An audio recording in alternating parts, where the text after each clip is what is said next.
In today's video, I'm going to teach you how to use the Audit Log in QuickBooks Online. The Audit Log is your behind-the-scenes timeline that shows who did what and when inside your books, so it's the place to confirm changes, track down edits, and resolve discrepancies with confidence.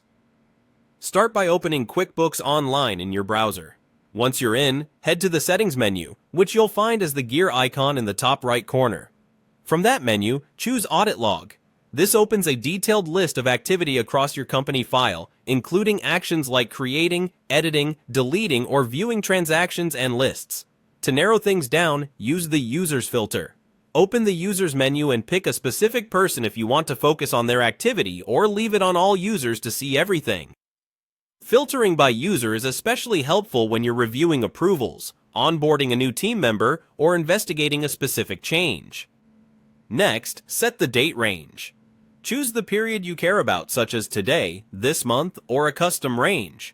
A focused range speeds up your review and cuts down noise, so aim for the narrowest window that still covers the time frame you're analyzing. Then refine by event. From the event dropdown, select the type of action you want to see, like created, edited, deleted, reconciled, or changes to settings.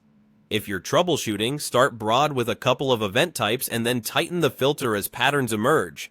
You can also use the search bar to jump straight to what you need. Type in a keyword such as an invoice number, a vendor name, a customer, or an amount. If you know part of a reference number, enter that fragment to surface likely matches quickly.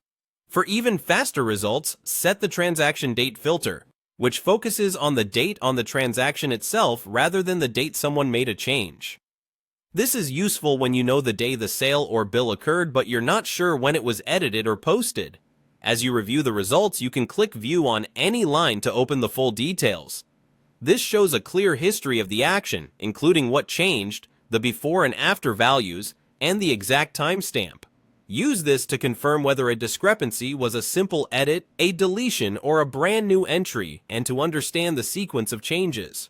That's the workflow. Open the audit log, filter by user, date, and event, search with keywords, refine by transaction date, and then drill into view for the complete story. With these tools, you can audit efficiently and keep your books accurate and transparent.